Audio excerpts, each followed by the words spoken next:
ବର୍ତ୍ତମାନ ଦେଖନ୍ତୁ ବିଏସ୍ସି ଓଡ଼ିଶା ତରଫରୁ ଏକ ବହୁତ ବଡ଼ ଅପଡ଼େଟ୍ଟି ଆସୁଛି ଆପଣଙ୍କର OTT ରିଜଲ୍ଟକୁ ନେଇ।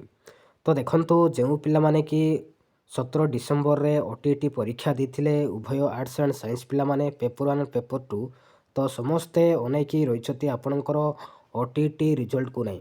ତ କେବେ ଏହାର ରିଜଲ୍ଟ ପବ୍ଲିଶ ହେବ ଆମେ ଏହି ଭିଡ଼ିଓରେ ଆମେ ଆଲୋଚନା କରିବା। ଯଦି ପ୍ରଥମ କରି ଚ୍ୟାନେଲରେ ଆସୁଛନ୍ତି ତାହେଲେ ଚ୍ୟାନେଲକୁ ସବସ୍କ୍ରାଇବ୍ କରନ୍ତୁ, ଯାହାଫଳରେ କି ଏମିତିକା ନୂଆ ନୂଆ ଅପଡ଼େଟ୍ ସର୍ବପ୍ରଥମେ ଦେଖିବାକୁ ପାଇପାରିବେ।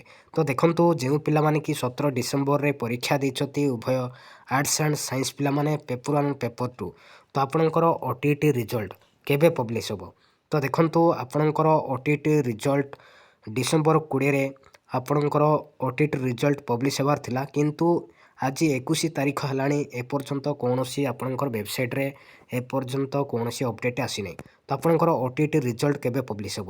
ତ ଦେଖନ୍ତୁ ଆପଣଙ୍କର OTT ରିଜଲ୍ଟ ଫେବୃଆରୀ ମାସରେ ହିଁ ଆପଣଙ୍କର OTT ରିଜଲ୍ଟ ପବ୍ଲିଶ ହେବାର ବହୁତ ଚାନ୍ସ ଅଛି। ତା ସହିତ ଆପଣଙ୍କର ଜୁନିୟର ଟିଚର୍ ମଧ୍ୟ ଦେଖିବାକୁ ପାଇପାରିବେ। ପାଖାପାଖି 15,000 ପ୍ଲସ୍ ଆପଣଙ୍କର junior teacher, primary teacher and upper primary teacher ଆପଣମାନେ ଡେଫିନେଟଲି ଦେଖିବାକୁ ପାଇପାରିବେ। Thank you.